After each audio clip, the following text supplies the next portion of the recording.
He was dying, and he knew it. Every day was a torment as his body grew weaker. The Portuguese governor of India, Afonso de Albuquerque, was now confined to his quarters aboard his flagship. It was from there that he had to command his armada. He had no other choice. He barely had the strength to stand. But it wasn't just disease that was killing the man. More so than anything, it was a broken spirit. On his desk, there were a stack of letters, many of them from his king, Manuel I. Over the many years of his dedicated service, these letters had become increasingly disdainful. The voices that opposed Albuquerque in the royal court of Lisbon had become stronger. King Manuel had made it clear that he was most displeased. Now keep in mind, Afonso was a man who had committed himself to his country and to his sovereign. Indeed, his body carried the scars of many confrontations and had been worn down in numerous campaigns. Yet, these scornful words that now lay before him wounded him far beyond any physical lesion could possibly accomplish. The Armada was now making good speed on its way back to Goa. Along the way, it stopped at the city of Dabul to pick up supplies and gather the latest news. It was there that Afonso learned from his colleagues the dreadful truth. The king had already dispatched a man that was meant to replace him. For Afonso, this was the final blow. A chronicler who witnessed the exchange would recount, "The governor was told things that were a poison to his health and most damaging to his peace of mind. I have no doubt that this most assuredly hastened his death." Leaving Dabul for the final leg of his voyage, both figuratively and literally, Albuquerque retreated into his thoughts. He now had time to painfully recount how things had gotten to such a grave state. His mind drifted over countless battlefields, over raging storms that he and his men had to endure, and to strange exotic cities that now flew the Portuguese flag. However, it was the Red Sea that materialized in his mind, and with it, his campaign to dominate that sea. He took in a deep, sorrowful breath and remembered that that fateful campaign all started with his assault on the city of Aden.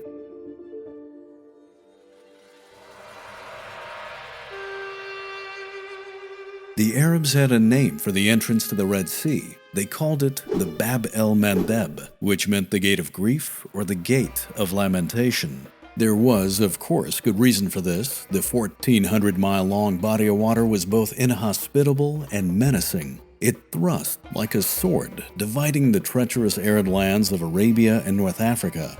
Hidden in its shallow waters were dangerous rocky shoals that could tear a ship apart. The scorching desert winds that blew over its surface were erratic, unpredictable, and could easily leave one stranded. Above all else, there was almost no fresh water.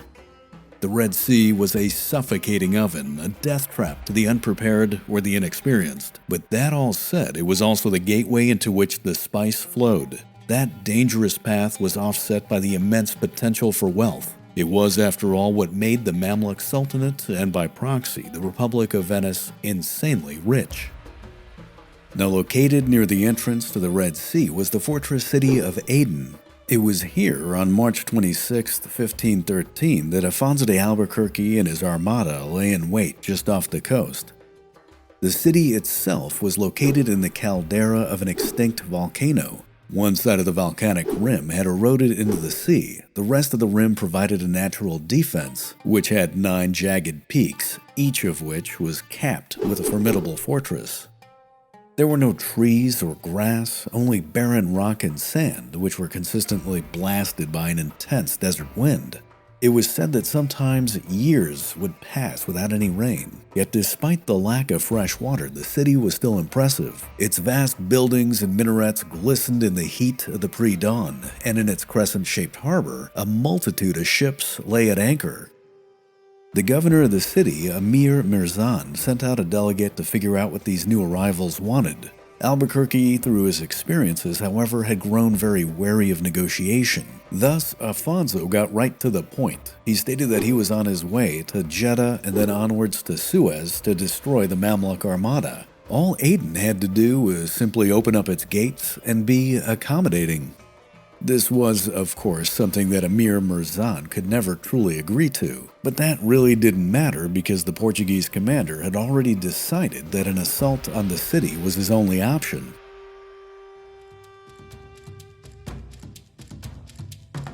2 hours before dawn, trumpets were sounded across the entire Portuguese armada. Men boarded their landing crafts and made their way to shore. They had crowbars, pickaxes, and battering rams. Some carried barrels of gunpowder, all with the intent of blasting holes in the outer city wall. And if this all failed, they still brought along scaling ladders as a final alternative. The small ships made their way to 2 previously appointed landing zones, but that's when everything went wrong. The landing crafts grounded to a halt some distance from their objective in the shallow water. Much of the siege equipment was lost as the men began to disembark in the unsteady waves. Even worse, the gunpowder got wet, rendering it useless. Regardless, the men of Portugal pushed on. As the sun came up, they made it to the city walls in 3 contingents of 600 men apiece. However, leadership at the squad level began to fall apart. The commanders on the ground still valued personal glory over discipline. The fidalgos began to compete with one another to have the honor of entering the city first. In their pride, cohesion broke down. The direct assault became disordered and failed to breach the main gates, which by now had been heavily reinforced by the city defenders. At this point, in a last-ditch attempt, the scaling ladders went up. Instantly, it was recognized that they were too short to reach the top of the wall. Undaunted, the soldiers climbed up in their heavy armor. They painstakingly clawed their way up the last part of the ramparts, but this was a slow process which caused massive delays. More and more men found themselves stuck on the wooden ladders, which now began to buckle under the weight. In a desperate attempt to help, pikemen came up and braced the ladders with their halberds, but by then, it was too late. One after another, the scaling ladders snapped and broke. The men clinging to them came crashing down. Now, while the lucky ones sustained injuries, those that fell from a distance were killed instantly. Meanwhile, Afonso watched the disaster unfold from his ship. He saw that without his direct involvement, confusion and chaos reigned. The assault continued into midday, and one of the city wall towers was taken. But despite this success, the overall offensive was in massive trouble. Some of the Portuguese attackers began to pull back. As they did, the few remaining soldiers who had made it into the tower now found themselves completely isolated.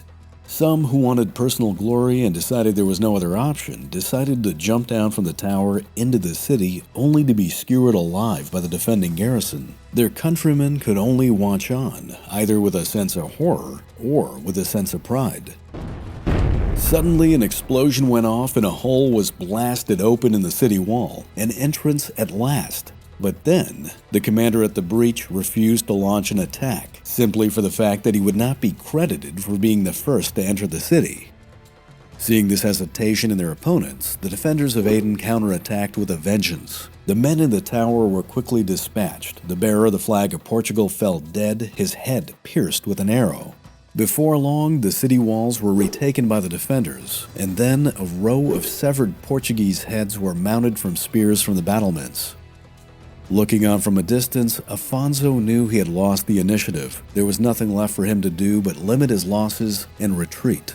He gave the order to withdraw, and his 3 contingents made their way back to the ships, salvaging as much as they could along the way. It was clear to everyone that the attack on Aden had become a complete disaster. There was no doubt that Afonso had been defeated. With a very heavy heart, the Armada set sail to depart. As it left, it unleashed its firepower into the ships in the harbor of Aden, which were soon reduced to smoldering wrecks. Albuquerque wanted to prove that he still had his dominance on the water, but there was no disputing that the fortress city of Aden would remain defiant. The Portuguese ships made their way to the west, towards the Red Sea, and by April of 1513 they had arrived at the entrance, what the Arabs would call the Bab el-Mandeb, the Gate of Grief, or Lamentation. It wouldn't be long before the Portuguese would learn exactly what that meant. Some felt that they were traveling into the Temple of the Antichrist, whereas Afonso took it as a major milestone. Never before had the Christians arrived with such force at the Red Sea. He would say, "We arrived at the mouth of the straits and put on the best show we could with cannon fire, trumpets, and flags." However, despite his exuberance, the men of Portugal were gripped with fear. Some felt that they were simply being led to their death. These were, after all, hostile and unfamiliar waters.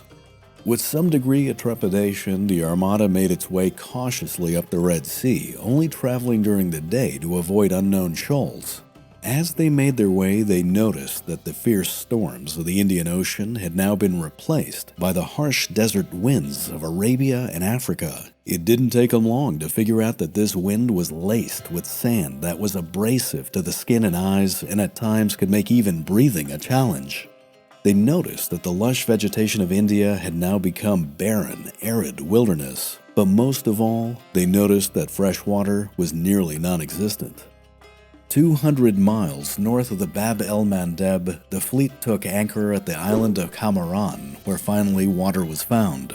Afonso was determined to go on and sailed further up the Red Sea, but abruptly the wind died and the fleet was stuck. For more than 20 nerve-wracking days, the governor anchored his ships in the middle of the sea, a naval citadel. Meanwhile, his men grew tense as his water supply ran out. With little other choice, Albuquerque was forced to return to the island of Cameron. There, he and his men would remain for the next 3 months, awaiting an enemy that strangely did not appear.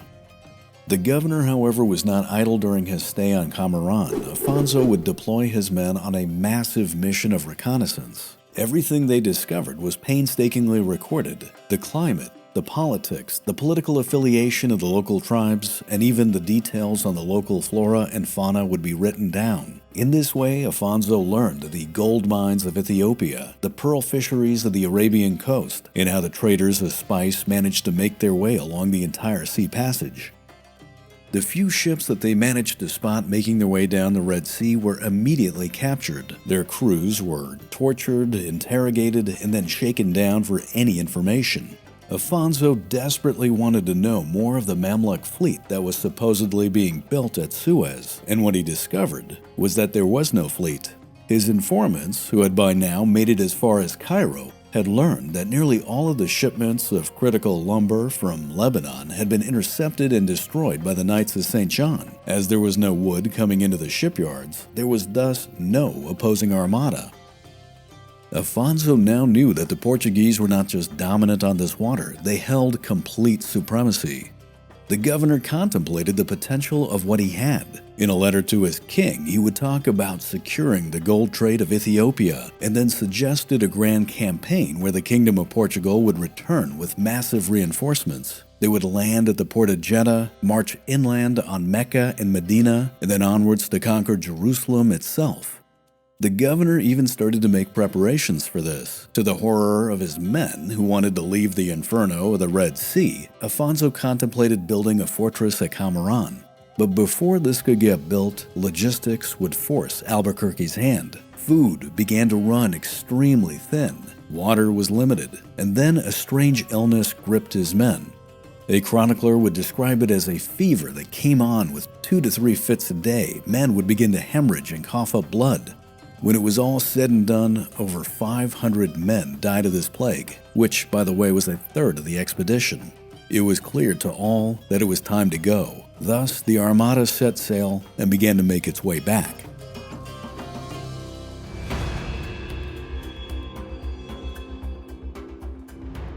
Afonso de Albuquerque would later be denounced in the court of Lisbon for failing to take Aden and Suez, but he had done more than he could have realized. Roger Crowley in the book Conquerors explains, quote, "The incursion into the Red Sea completely stunned the Islamic world. After the attack on Aden, its sheikh dispatched fast-racing camels with news up the Arabian Peninsula to Jeddah and Mecca. The alarmed Mecca garrison immediately marched to Jeddah ready for a last-ditch defense. Another camel hurried the news from Mecca to Cairo in just 9 days. By May 23rd of 1513, it was common knowledge, and the city was in panic. The Sultan was beside himself. There were special invocations at Friday prayers. A regimental corps was hurriedly gathered for inspection and then pressed into service. Everywhere there were alarms going off. It was realized that the Red Sea could be effectively cut in two, that there was no fleet capable of resisting the Portuguese, and that the heartlands of the Islamic world now lay completely open." End quote. The Portuguese presence in the Red Sea paralyzed the Muslim nations of the Middle East with fear. From that point onwards, the Mamluk Sultanate would shift to a much more defensive strategy, but their inability to expel the Portuguese with force did not go unnoticed and made them look weak, something that other nations like the Ottomans would in time completely exploit. Meanwhile, by August of 1513, Albuquerque and his armada had passed through the Bab el-Mandeb, leaving the Red Sea behind. As they sailed east, they passed through Aden once again, shelling the city as they went. Afonso took in the scene once more. His capable mind quickly realized that he could take the city without even firing a shot. From his experience in the Red Sea, it struck him that all he would have to do is to blockade its supply of water. As a result, the governor had already set into motion his plan to return.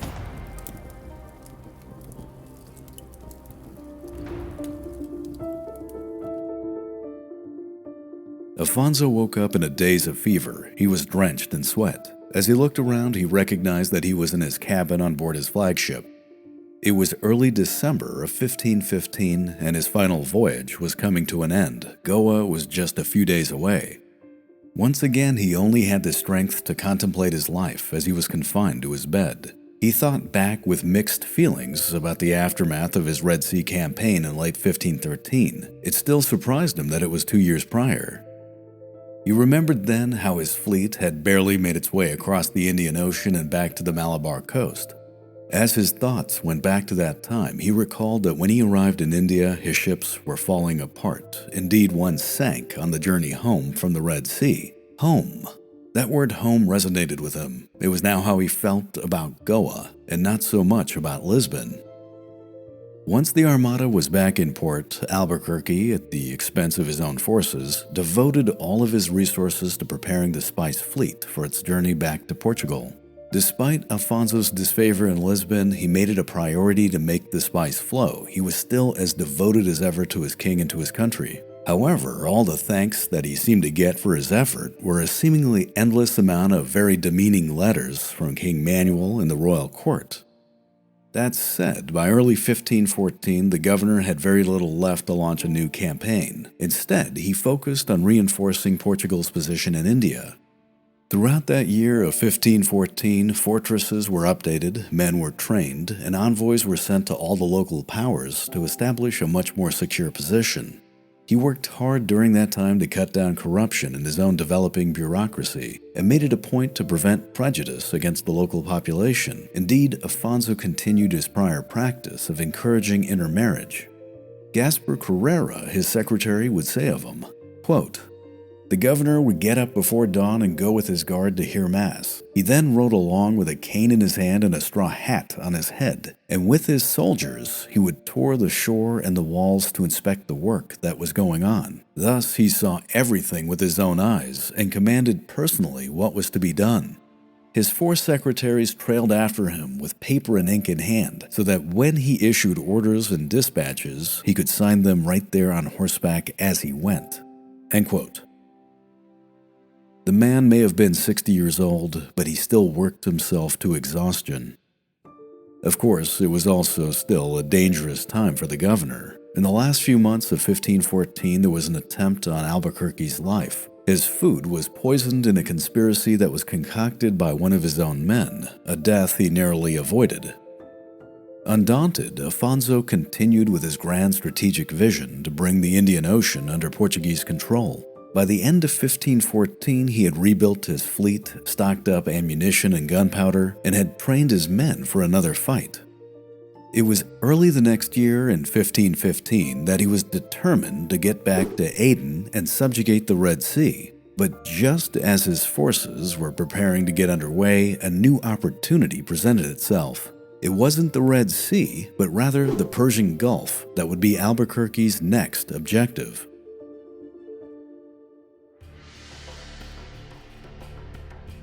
Near the entrance of the Persian Gulf was the city of Ormuz.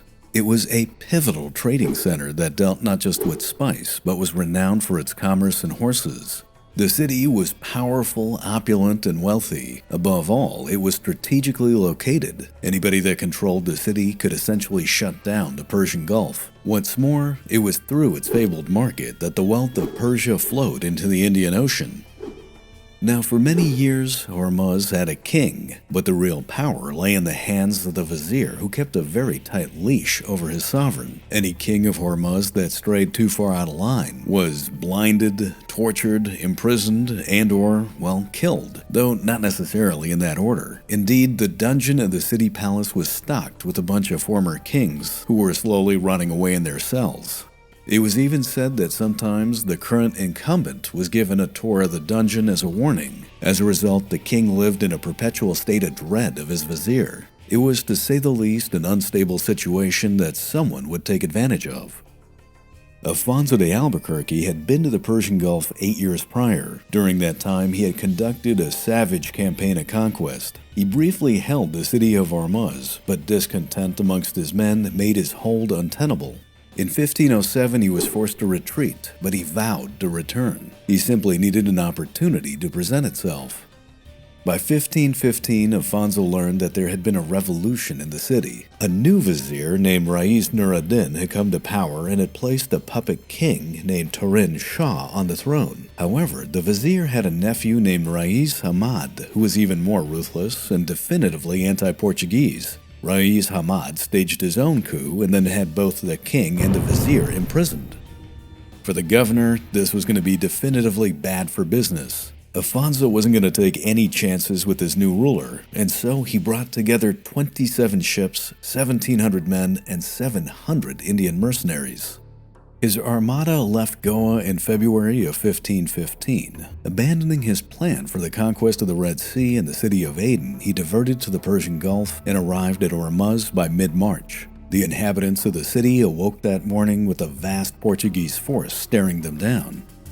Rais Hammad, however, had been informed of the Europeans' approach. The city had been heavily fortified, barricaded, and stocked with cannons. Provisions had been gathered for a prolonged siege, and the city garrison had been primed for action. The message was clear. If Albuquerque wanted a fight, he was going to get a big one.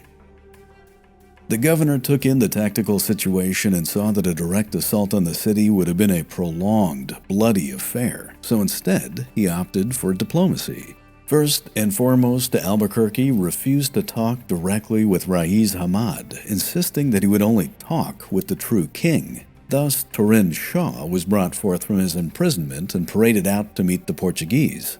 Secretly, Rais Hammad wanted to draw out Alfonso de Albuquerque under the terms of truce and kill him, so he decided to play along with the talks. Negotiations continued for the next few days, and the king, Turin Shah, finally agreed that the Portuguese should have a small spot in the city to rest after their long voyage. This was all that Albuquerque needed to act, and he made it a point to move quickly. From his experience during his Malacca campaign, the governor had prefabricated fortifications deployed from his ships in the middle of the night. The spot in the city that the governor chose was a small hill that overlooked the royal palace. In the course of a single night, his men moved in and fortified the hill. Large baskets were brought down and filled with sand. Barricades and screens were also put into place, and finally, stockades were constructed that could support a host of cannons. On the morning of April 2nd, 1515, Rais Hammad awoke to see a heavily armed fortress that had been constructed, seemingly in the night, with cannons that were now bearing down on his palace. As can be imagined, the man was beyond furious. Tensions at this point between the Persian and the Portuguese forces were greatly escalated, but both sides knew that if hostilities broke out, the city would be heavily damaged, if not razed to the ground. Thus, negotiations had to continue, which in a way worked out for both commanders. On one end, Rais Hammad wanted nothing more than to get Afonso into a vulnerable spot and assassinate him. On the other end, Albuquerque wanted to keep the city intact, and therefore he reassured Rais Hammad and King Turin Shah that he had only come for the purposes of trade and commerce, and wanted absolutely nothing to do with any type of conquest, though one could argue he did have an armada at his back. The talks worked out. It was eventually decided that on April 18th of 1515, a conference would be held to decide on the terms of a new treaty. Afonso wanted to make sure that the negotiations were going to go really well. He did everything he could to make the scene as inviting as possible. The governor went out of his way to create a pavilion that was richly decorated and intricately adorned. The best food was brought out and gifts were arranged for the king and Rais Hammad. It was agreed, however, that no one should be armed. Rais Hammad reluctantly agreed, but seeing this as an opportunity to attack the Portuguese leader, he kept several weapons hidden under his clothes. The conference began in the morning. Rais Hammad and King Turan Shah approached Afonso, who was sitting at a table. Surrounding him were only a few men that were all bearing gifts. Rais Hammad approached first and sat down, waiting for his opportunity to strike. The king obediently took his spot next to him.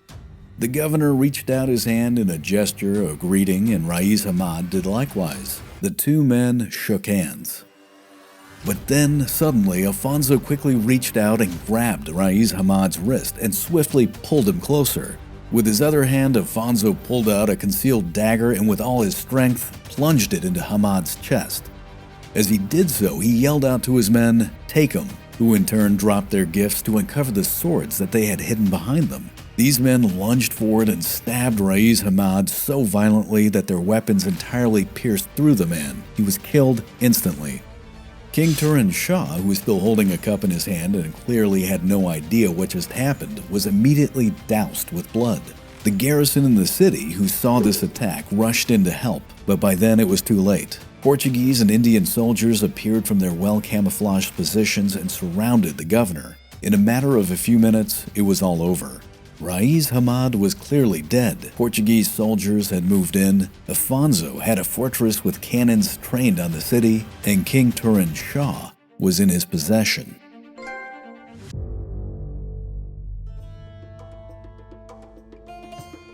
When the commotion in Ormuz had settled down, the king was brought to the palace. There, in front of the inhabitants of the city, he declared that the Portuguese were to be his greatest ally. The markets and the commerce of the city were to be at their disposal and their supervision. What's more, to show just how appreciative he was, he would allow the Europeans to build a fortress in his city, and he would even pay for the construction. Of course, in reality, King Turan Shah really had no other choice. Had he said anything else, well, let's just say he wouldn't have lasted for very long. Ormuz would remain theoretically under the control of its king, but it had clearly become a vassal state. For the foreseeable future, it would be commanded from Goa. Afonso deployed a garrison to occupy the city, and on May 3rd of 1515, the foundation of the fortress began. Like in many cities before, the Portuguese would position their fortress near the water to protect the harbor and therefore have control over all commerce. The grueling work would continue at a frantic pace in the heat and humidity of the Persian Gulf for months on end. Albuquerque, of course, would closely supervise every aspect. However, as the walls went up, exhaustion, dehydration, and disease would set in. As spring became summer, the weather grew even more intense, and it was then that dysentery broke out and men began to die. Nothing at all seemed to curb the outbreak. In fact, at one point, Afonso became angry with his doctors. He had them pressed into service at the construction site to understand what his men were going through. He was remembered by a chronicler as saying to them, "You get a doctor's pay, and yet you have no idea about the illness that afflicts the men who serve the King our Lord. Very well, I will teach you what they are dying of." Despite his harsh methods, the fortress continued to go up, seemingly against all the odds. As it did, word spread of this Portuguese commander who had raced back and forth across the Indian Ocean and had brought several nations to bear. His enemies would soon call him the Lion of the Sea. Afonso de Albuquerque was gaining an almost legendary status as one who could neither be defeated or killed in battle. However, his amazing luck would not hold out for much longer.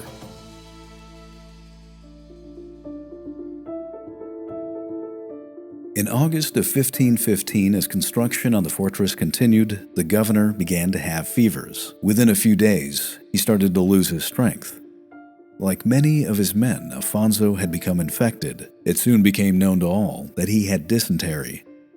As the disease progressed, Albuquerque grew weaker and weaker, yet he felt compelled not to leave his post. He just couldn't leave until he was sure that the fort was a defensible structure, and so he persisted on in the intense heat and humidity. It wasn't until early November that he was satisfied that the Portuguese position in Ormuz was secure, and then on November 8th he asked for his confessor, bid farewell to his commanders, and then departed the Persian Gulf. His very final voyage was a grueling affair as life seeped out of his body. To complicate matters, he learned from a ship that his men captured in the Gulf of Cambay that his king had replaced him as governor of India and that a replacement was on his way. This was later confirmed when he arrived at the city of Dabul. With a heavily wounded spirit, he ordered the royal standard on his flagship to be brought down. He was, after all, no longer the governor. As his fleet sailed down the Malabar coast, Alfonso would write his final letter to King Manuel. It was dated December 6, 1515. Quote, "Sire, I do not write to your highness in my own hand because at the making of this letter I am dying. I leave India with all the principal points taken and in your power. This is what your highness committed to me. I place my confidence in the hands of your highness and the Lady Queen. I commend myself to you both to promote my affairs. I die in your service." End quote. With a trembling hand, he had only the strength to sign this letter. A few days later, on December 15th, Afonso de Albuquerque arrived in the Mondovi River within sight of Goa. He had his men raise him to the window so he could look on the city he felt so much pride in one last time. With that, he would take his final breath, knowing that despite all that he had done, his king had lost faith in him. He would die a broken man.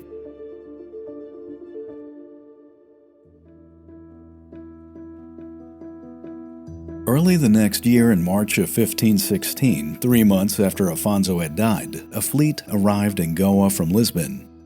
Amongst all the new ships and new troops was a letter that King Manuel had dispatched for Alfonso. It read, quote, "Afonso de Albuquerque, friend, news has reached us via Venice that the Sultan's fleet has gone to India, in which case, though we have commanded your return, we deem it imperative that you should stay.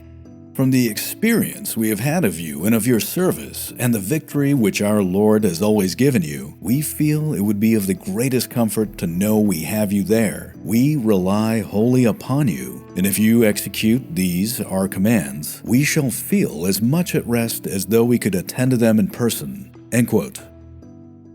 It was the redemption that Albuquerque had always wanted, the one thing that had more value to him than all the wealth of India, but by then, it was too late. Afonso had been in the Indian Ocean for approximately 9 years, but during that time he had worked relentlessly to build his king's empire. During his career, Afonso de Albuquerque had repeatedly proven that he was a commander who had incredible tactical and strategic insight. He had been nearly killed at Calicut, survived the destruction of the Frol de la Mar in Sumatra, and had suffered the heat of the Red Sea. The man had defeated an army of elephants in Malacca, assassinated a tyrant in Ormuz, and had subdued the East African coast with diplomacy and violence. Albuquerque had managed to cheat death in several encounters, but throughout, his grand strategic vision never faltered. His ability to negotiate, intimidate, and influence had nearly no equal. Some historians would later claim that his work almost single-handedly laid the foundation of the world's first global empire. With his death, King Manuel would never again have such a capable, committed, and most importantly, loyal commander. Through his dedication, Afonso de Albuquerque earned his title, the Lion of the Sea, and while he never got the recognition of his king that he so eagerly wanted, India for him would forever be the greatest adventure of his life.